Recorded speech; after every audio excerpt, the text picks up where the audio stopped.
आज आपके साथ शेयर कर रहे हैं टेस्टी रोल की रेसिपी, जो बनाने में बेहद आसान होते हैं और आप इनको स्टोर भी करके रख सकते हैं। जब आपको फ्राई करने हो तब आप इनको फ्राई भी कर सकते हैं। तो बहुत ही क्रिस्पी और बहुत ही ज़्यादा कुरकुरे से ये रोल बनकर तैयार होते हैं, जो खाने में बहुत ही ज़्यादा फैमिली को पसंद आएंगे। तो इफ्तार के मौके पर आप इस रेसिपी को ज़रूर ट्राई करें और अपना फीडबैक ज़रूर दें। वीडियो अच्छी लगती है तो लाइक करें। सबसे पहले यहाँ पर हमने गैस पे पैन रखा है, इसमें डालेंगे 2 से 3 टेबल स्पून ऑयल।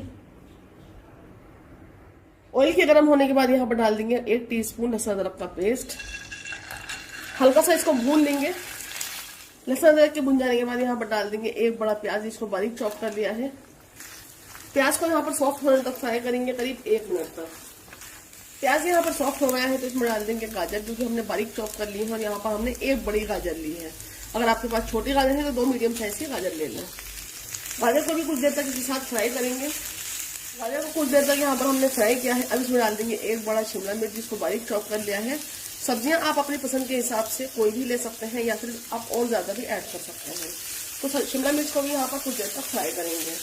तो यहाँ पर हम इसको आधा मिनट फ्राई कर रहे हैं सब्जियों को इस तरीके से फ्राई करने से क्या होता है कि जो भी स्नैक हम बनाते हैं उसमें पानी नहीं छूटता है, क्योंकि सब्जियों का पानी यहाँ पर सूख जाता है। अब यहाँ पर डाल देंगे 1 कप बारीक कटा हुआ बंद गोभी, जिसको पत्ता गोभी भी बोलते हैं। इन सब्जियों को डालने से इसका टेस्ट भी बढ़ेगा और इसकी क्वांटिटी भी डबल हो जाएगी। और इसको यहाँ पर इसके साथ सब्जियों के साथ फिर से हम आधा मिनट के लिए इस तरीके से फ्राई कर लेंगे। तो कितनी ज़बरदस्त लग रही हैं यहाँ पर हर कलर की सब्जियाँ। अब यहाँ पर डाल देंगे हम चिकन, जो कि हमने 200 ग्राम चिकन लिया था। और इसको हमने यहाँ पर ½ टीस्पून लहसुन अदरक का पेस्ट डालकर इसको बॉईल कर लिया है, इसको शेड कर लिया है। ये डाल देंगे, अच्छी तरह से इसको मिक्स कर लेंगे। अब यहाँ पर डालते हैं कुछ मसाले, जो कि बहुत ही बेसिक से जाएंगे, कोई ज़्यादा चीज़ें नहीं जाएंगी। उसके बावजूद भी बहुत ही ज़बरदस्त बनेगा। तो सबसे पहले यहाँ पर डाल देंगे हम 1 टीस्पून मिक्स हर्ब। अगर आपके पास नहीं है तो आप यहाँ पर ऑरिगानो ले सकते हैं, अगर वो भी नहीं है तो आप यहाँ पर फिर इसको स्किप कर दें। लेकिन पिज्ज़ा वगैरह के साथ अक्सर ये आती है, तो ये ज़रूर डालें, जिससे इसका बहुत ही अच्छा फ्लेवर आएगा। 1.5 टीस्पून डाल देंगे यहाँ पर हम कुटी हुई लाल मिर्च। मिर्ची आप अपने टेस्ट के हिसाब से कम ज़्यादा कर सकते हैं। 1 टीस्पून भुना कूटा जीरा पाउडर। ½ टीस्पून लेंगे यहाँ पर काली मिर्च पाउडर। 1 टीस्पून चाट मसाला। और यहाँ पर लेंगे हम 1 टीस्पून भर के लिया है यहाँ पर हमने नमक और मिर्च अपने टेस्ट के हिसाब से आप यहाँ पर एडजस्ट कर लें। 1 टेबल स्पून यहाँ पर ले लेंगे हम विनेगर। आप चाहे तो यहाँ पर नींबू का जूस भी ले सकते हैं। और 1 टेबल स्पून यहाँ पर लेंगे हम सोया सॉस। सभी चीज़ों को अच्छे से मिक्स कर देंगे। सभी चीज़ों को हमने यहाँ पर मिक्स कर दिया है, देखें आप यहाँ पर। और हमारा यहाँ पर चिकन का मसाला और वेजिटेबल का मसाला बनकर तैयार है। अब यहाँ पर हम गैस को बंद कर देंगे और इस मसाले को ठंडा होने देंगे। अब यहाँ पर लिए हैं हमने 4 बड़े आलू, जो कि वजन से आप देखेंगे तो ये करीब 600 ग्राम आलू हैं। तो आलू हमने यहाँ पर बॉईल कर लिए हैं। अब इनको यहाँ पर हम मैश कर लेंगे। आप चाहे तो इन्हें ग्रेट भी कर सकते हैं।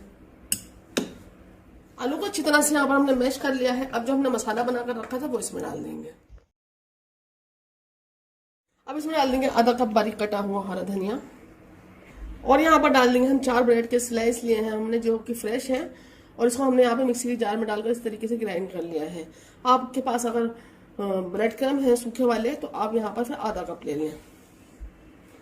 और अगर आप इस तरीके से फ्रेश बना रहे हैं तो 4 ब्रेड के स्लाइस लेकर इस तरीके से उनको ग्राइंड कर चीज़ों को हाथों से मिक्स कर लेंगे। मिक्सचर को यहाँ पर मिक्स कर लेने के बाद अब यहाँ पर हम लेंगे जितना बड़ा हमें यहाँ पर रोल बनाना है, तो उसको यहाँ पर लेकर हाथ से हाथों को यहाँ पर हमने ऑयल से ग्रीस कर लिया है। और उसके बाद यहाँ पर हमने मिक्सचर लिया है जितना बड़ा हमें यहाँ पर रोल रखना है, तो उसके लिए यहाँ पर हमने ले लिया है, देखें इसमें से।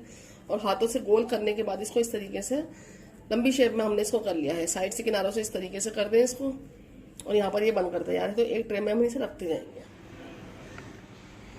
तो देखिए यहाँ पर हमने रोल बनाकर रख लिए हैं। इतने मिक्सचर में हमारे 40 से 45 रोल बनकर तैयार हुए हैं। अब यहाँ पर हमने एक बोल में लिया है यहाँ पर आधा कप मैदा। इसमें डालेंगे हम ½ टीस्पून नमक डाल देंगे, ताकि जब हम इसकी कोटिंग करें तो ये फीकी ना रहे। और थोड़ी सी डाल देंगे यहाँ पर हम मोटी कुटी हुई मिर्च। पानी डालकर यहाँ पर हम इसकी पतली स्लरी बना लेंगे। तो अच्छी तरह से मिक्स कर लिया है, बिल्कुल पतला ही होना चाहिए। एक बार जो स्लरी है उसको इस तरीके से मिक्स करेंगे और यहाँ पर एक रोल उठाकर इसमें डालेंगे। अच्छी तरह से इसको घुमाएंगे स्लरी के अंदर। और यहाँ पर ब्रेड क्रम्ब में इसको डाल देंगे। दूसरे सूखे हाथ से इसको यहाँ पर हम इस तरीके से कोट करेंगे और इसे ट्रे में रखते जाएंगे। सभी रोल यहाँ पर कोट कर लिए हैं। अगर आप स्टोर करना चाहते हैं तो इस पॉइंट पर उठाकर ये ट्रे उठाकर फ्रीजर में रख दें। जब ये एकदम टाइट हो जाए, यानी कि 1 से 2 घंटे बाद आप इसको उठाकर किसी भी जिपलॉक बैग में या फिर कंटेनर में रख सकते हैं 15 से 20 दिन तक। लंच बॉक्स में या फिर शाम की चाय के साथ बहुत ही ज़बरदस्त स्नैक है ये। ऑयल को यहाँ पर गर्म होने के लिए रख दिया है। ऑयल को बहुत ज़्यादा तेज़ नहीं करना है, मीडियम फ्लेम पर यहाँ पर हम अच्छे से गर्म कर लेंगे ऑयल को, और उसके बाद मीडियम फ्लेम पर ही हम इसे फ्राई करेंगे। आप ज़्यादा तेज़ फ्लेम पर ना करें, नहीं तो ये क्रिस्पी नहीं बनेंगे। उसके लिए ऑयल का टेम्परेचर जब अच्छा खासा हो जाए तो उसमें ये एक एक करके डाल दें। डालते ही इसको छेड़े नहीं, 1 से 2 मिनट तक इसको फ्राई होने दें, उसके बाद इसको पलटें। 2 से 3 मिनट बाद देखें, इस तरीके से देखेंगे यहाँ पर बढ़िया कलर आने लगा है, सिकने लगे हैं। तो 5 से 6 मिनट लगते हैं यहाँ पर इसे फ्राई होने में। तो बढ़िया से कलर आने तक इसको हम फ्राई कर लेंगे। तो देखें यहाँ पर बढ़िया सा कलर आ चुका है। हम इसे इस तरीके से चलाते हुए हमने सेक लिए हैं, बहुत ही ज़बरदस्त कलर आ चुका है। इन्हें हम निकाल लेंगे। बाकी रोल को भी इस तरीके से फ्राई कर लेंगे। तो बहुत ही ज़्यादा क्रिस्पी और टेस्टी हमारे यहाँ पर रोल बनकर तैयार हैं। तो यहाँ पर सबसे बड़ी बात, इनको फ्रीज भी करके रख सकते हैं, और जब आपको फ्राई करने हो तब आप इनको निकाल कर फ्राई भी कर सकते हैं। तो अब यहाँ पर आपको सोचना नहीं पड़ेगा, जल्दी से टेस्टी रोल बनाइए और आप अपने इफ्तार में इसको ज़रूर बना कर रखें। इसी के साथ हम इजाज़त दें, अपना बहुत सा ख्याल रखें, अपनी दुआ में हमेशा याद रखें।